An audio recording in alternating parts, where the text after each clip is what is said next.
Hi అండి. Welcome to my channel life is beautiful. మాఘమాసం ఇప్పుడు శ్యామలాదేవి నవరాత్రులు జరుగుతున్నాయి కదా!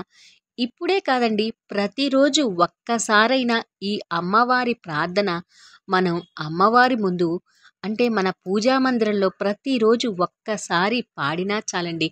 అమ్మవారి అనుగ్రహం మనకెప్పుడూ ఉంటదండి. మాణిక్య వీణాముపలాయంతే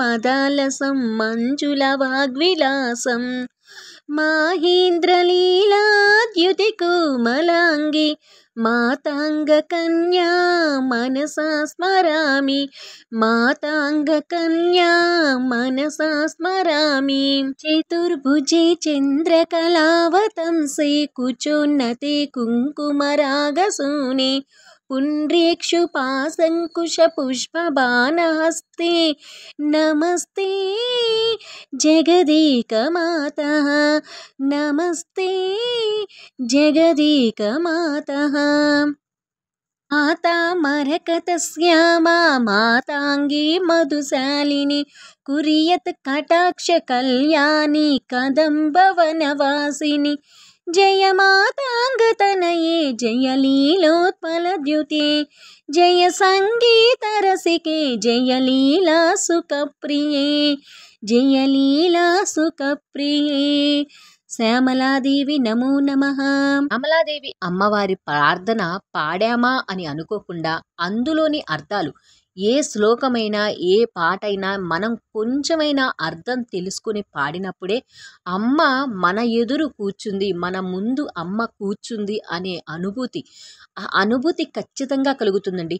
మనసు కూడా చెప్పలేనంత ఆనందంగా ఉంటుంది. చూడండి, అమ్మవారు మన ముందు ఎలా కూర్చున్నారో అనే అనుభూతిని చూడండి. ఇక్కడ అమ్మ రత్నాలు పొదికిన వీణను మెల్లగా మీటుతూ అమ్మవారు అలా ప్రశాంతమైన మైమరుపుతో నీలమణిలాగా మెరుస్తున్న మాతాంగ ఋషి కుమార్తెను నా మనసులో స్మరిస్తున్నాను అనే భావం అండి. పాడేటప్పుడు అమ్మని మనసులో తలుచుకొని నాలుగు భుజాల తల్లి చంద్రవంకను నీ కిరీటంపై ధరించిన దానా కుంకుమ వంటి ఎరుపుతో చెరుకు విల్లు పాశము అంకుశము పుష్ప బాణాలు నీ చేతిలో ధరించిన అమ్మా జగదేకమాత నీకు శతకోటి నమస్కారాలు తల్లి అలా ఉందని భావంతో మనం పాడాలి. మరకతమణి యొక్క నలుపుతో ఉన్న తల్లి మాతాంగ ముని కుమార్తెవై నీ చల్లని చూపు మాపై వెరజిల్లు తల్లి కళ్యాణవతివై నీ కటాక్షము ఎప్పుడూ మాపై ప్రసరించు కదంబ వృక్షము వనమునందు నివసించు మాతా నీకు శతకోటి వందనాలు మాతాంగ ముని కూతురా అమ్మా నీకు వందనం సంగీతాన్ని ఆనందించు తల్లి నీకు శతకోటి వందనం దివ్య రాచులుక ఇష్టమైన తల్లి నీకు వందనం. అమ్మవారికి ఇలా మనస్ఫూర్తిగా కొంచెమైన భావంతో పాడినప్పుడు మన మనసు ఆనందంగా ఉంటుంది. నోట్స్ మీద రాసుకొని పిల్లల చేత ఏ రోజైనా ప్రతిరోజు ఒక్కసారైనా ఈ శ్యామలాదేవి ప్రార్థన అర్థాలు తెలుసుకొని పాడిస్తే చాలండి. మన అమ్మ ముందు కూర్చుంది అనే భావనతో పాడిస్తే అమ్మవారి ముందు ప్రార్థన చేస్తే చాలండి. ఇవాళ మా ఇంట్లో వసంత పంచమి సందర్భంగా అంటే అమ్మవారు శ్యామలాదేవి అమ్మవారి ఫోటోనే ఉండక్కర్లేదండి. లలిత అమ్మవారైనా లక్ష్మీదేవి అయినా దుర్గమ్మవైనా అన్ని రూపాలు అమ్మ రూపాలే కదండి.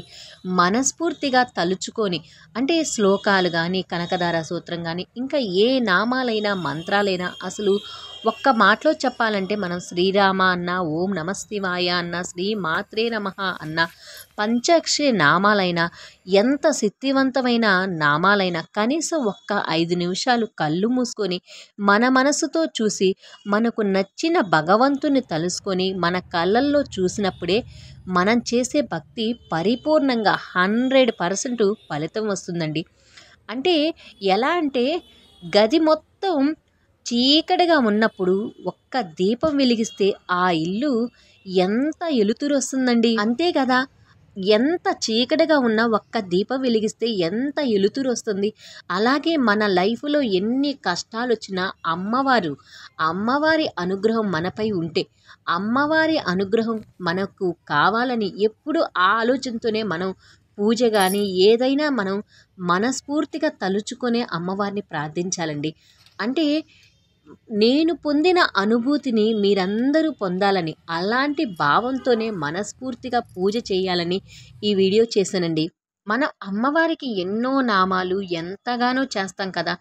మనస్ఫూర్తిగా చెయ్యాలా అంటే మనం అమ్మవారి ముందు కూర్చున్నప్పుడు ఎన్నెన్నో ఆలోచనలొస్తాయి. ఇంకా ఏ నామాన్ని చేసినా మనసులో ఎన్నో ఆలోచనలొస్తాయి.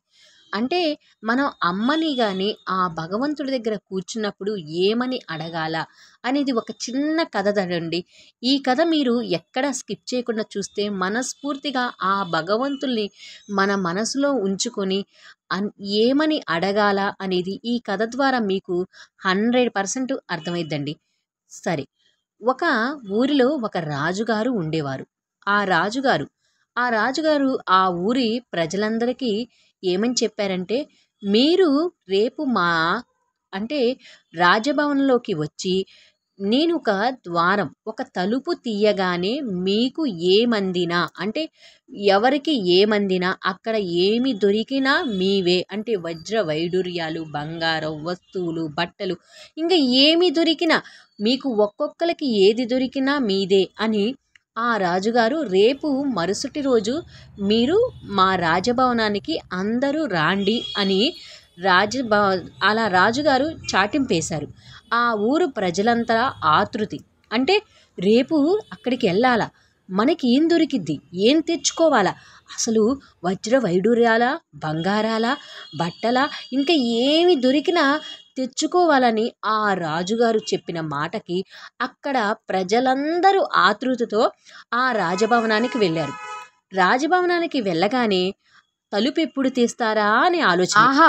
ఇంకేముంది, మన అదృష్టం పండగే పండగ. అంటే మనకేదైనా అనుకోకుండా వచ్చిందంటే ఇక ఎంత అదృష్టవంతులమో అనుకుంటాం కదా! ఇక ఎప్పుడు ఆ ద్వారం తీస్తారా, మనం ఏం తెచ్చుకోవాలా, ఏం తీసుకొచ్చుకోవాలా, వజ్రం తెచ్చుకోవాలా, బంగారమా, అలా మనకి ఏదందిద్దా, ఏది దొరికిద్దా అనే ఆలోచనే. ప్రతి ఒక్కళ్ళకి అదే ఆలోచన. అందరికీ అదే ఆలోచన. మనం ఏం పట్టుకుంటే ఏం తెచ్చేసుకున్నామా అనే ఆలోచన ప్రతి ఒక్కళ్ళకి అక్కడ రాజమందిరంలోకి వెళ్ళిన ప్రజలందరికీ అదే ఆలోచన. ఇక తలుపు తీశారు. అక్కడ తలుపు తీయగానే రాజుగారు అక్కడ కుర్చీలో కూర్చొని అక్కడ అందరికీ అంటే కొంచెం వజ్రాలని, బంగారం అని, బట్టలని అలా అక్కడ అన్నిటికీ అక్కడ పరుస్తూ కొన్ని అక్కడక్కడ చోట ఉన్నాయి. కానీ ఆ ప్రజలందరూ అబ్బా! ఇక బంగారం ఎంత పట్టుకుంటే అంత, ఎంత చేతికొస్తే అంత అని తెచ్చుకుందామనే ఆలోచన. అంటే మనకి ఎన్ని మూటలొస్తాయో, ఎంత బంగారం వస్తదో అనే ఒకటే ఆలోచన. ఇక మనకి లైఫ్ అంతా సెటిల్ అయిపోద్ది. ఏ కష్టాలు మన లైఫ్ సెటిల్ అయినట్టే అని అనుకున్నారు. కానీ ఒక పాప రాజుగారి దగ్గరికి వెళ్ళింది. కానీ రాజుగారు ఏంది పాప ఇలా వస్తుంది, ఏం తీసుకుంటుంది అని అనుకున్నారు. కానీ ఆ పాప రాజుగారి దగ్గరికి వెళ్ళి, వందనం రాజుగారు, మీకు శతకోటి వందనాలు. మీకు అంటే రాజుగారు, మీ పరిపాలన చాలా అంటే మేము ఎంతో ఆనందంగా ఉన్నాం రాజుగారు. మీరు ప్రతి ఒక్కళ్ళను మీరు చేసే పరిపాలన, మీ రాజ్య ప్రజలు అందరూ ఆనందంగా ఉన్నారు. మీ చల్లని చూపు ఎప్పుడూ మాపై ఉంచండి రాజుగారు అని ఆ పాప అంటే శతకోటి నమస్కారాలు అని నమస్కరించి ఇలా రాజుగారికి ఇలా దగ్గరికి వెళ్ళి చెప్పింది. అప్పుడు ఆ రాజుగారు ఆనందమయమయ్యారు. చూడండి, అలానే మనం చూడండి, ఆ రాజు ఎంత సంతోషించారు. అప్పుడు ఆ రాజుగారు ఆ పాపను దగ్గర తీసుకొని ఆ పాపను చదువు కానీ, బట్టలు కానీ అలా ప్రతి విషయంలో ఆ పాపకు అండదండగా ఉన్నారు. అంతే కదా, ఆ పాప చూడండి రాజుగారి దగ్గరికి వెళ్ళి ఆ రాజుగారి మనసును ఆనందమయం చేసింది. ఎంత వజ్ర వైడూర్యాలు ఎన్నో ఉన్నా, ఎన్ని రకాలుగా ఉన్నా రాజుని మనసును ఆనందమయం చేసింది. అలాగే మనం కూడా ఆ భగవంతుడు మనకు అంతో ఇంతో ఎంతైనా ఆ భగవంతుడు ప్రతి ఒక్కరికి ఇచ్చారు కదండి. భగవంతుడి దగ్గర మనం కూర్చున్నప్పుడు కృతజ్ఞతలు చెప్పాలండి. అంటే కృతజ్ఞత అంటే నాకు మీ అనుగ్రహం వలె ఈ మాత్రం ఉంది అని మనస్ఫూర్తిగా మన మనసులో తలుచుకొని కృతజ్ఞత ఉన్నప్పుడే ఆ భగవంతుళ్ళు మనను చూసి సంతోషిస్తారండి. ఎప్పుడైనా భగవంతుడు మనం చేసే ఎంతెంత పూజ, ఎన్ని నామాల శ్లోకాల కాకుండా, మనం చేసే పూజ విధానాన్ని కాకుండా మన మనసును ఎప్పుడు సమర్పించి అలా ఆ భగవంతుని ఆనందమయం చేయాలండి. వాళ్ళ మనసు కూడా ఆనందం చేసినప్పుడే మన అనుగ్రహానికి పొందుతాం. నేను పొందిన అనుభూతిని మీరు కూడా మనస్ఫూర్తిగా అలానే పూజ చేయాలని ఆశిస్తూ, ఈ వీడియో మీకు నచ్చితే please like, share, subscribe. Video నచ్చితే ఒక లైక్ ఇచ్చేసుకోండి. కొత్తగా నా ఛానల్ ఎవరైనా చూస్తుంటే సబ్స్క్రైబ్ చేసేసుకోండి. ఈ వీడియో ఎలా ఉందో కామెంట్ చేసి చెప్పండి.